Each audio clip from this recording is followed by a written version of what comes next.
Welcome to the finale of the journey, of the Jeep journey, which is behind us, which now has my own license plate on it. And since I sold my Element to my parents, we're going to go ahead and put the tag on there, the license plate on there. So let's take that journey. We were laughing because right before we made this video, we didn't know, is it called license plate or tag? But here we go. Let's go put it on. So from my Jeep that's now in my house in Tennessee, after all that it took to get that license plate on there, because if you buy a car through a personal seller, not through a dealership, there's a lot more paperwork involved. And what's funny, as he's taking off this one right here, the story with this is back when I was 24 and got this car in January of 2006, I thought, oh, okay, I can pay a little extra and have a fun tag. So I was like, okay, support the arts. Okay, let's do that. So I thought it was a one-time thing, but instead, the way it works in Tennessee is that you keep the plate unless you proactively change it, then that's the one you're going to be using.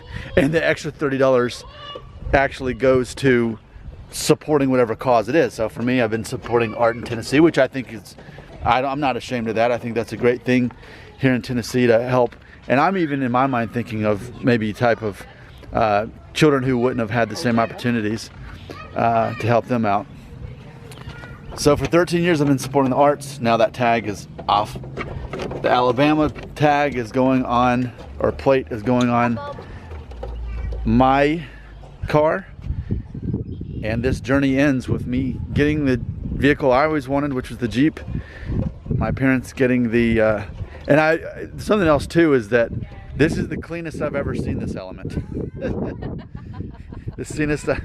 cleanest I've ever seen it. I plan to put the old license plate up in our garage to start our license plate collection with some old car license plates. There's one from Virginia and some different places. So side by side here, side by side. Jeep journey comes to an end, and now, is this actually unlocked? Yeah. It's unlocked? A lot going on. I'm sure it's easy to forget for people who watch my videos that I actually have a family and I actually live in a normal neighborhood and all that stuff. But yeah, actually this does look pretty cool. I told you Nick is going to want it back. The car that I drove for 13 years before I even met my wife or anything. This was my view. And this hemp bracelet here. Yeah, what's the story? The story on that is when I got married and I couldn't wear my metal wedding ring and found out I had to get something that wasn't metal. So we were in Louisville, Kentucky, and we went to like this hemp shop, and the guy made me a hemp wedding ring, and he didn't charge me. So he's like, well, you can just find something to buy to kind of help. So I bought this, and it's been up here for like nearly a decade now.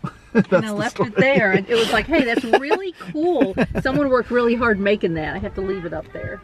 So there we go. Actually, that looks pretty cool, and I feel good about this transition. There we go. There's your new car. The bill of sale, title, all that's taken care of. Final shot. New owners of my Honda Element. The story has a happy ending.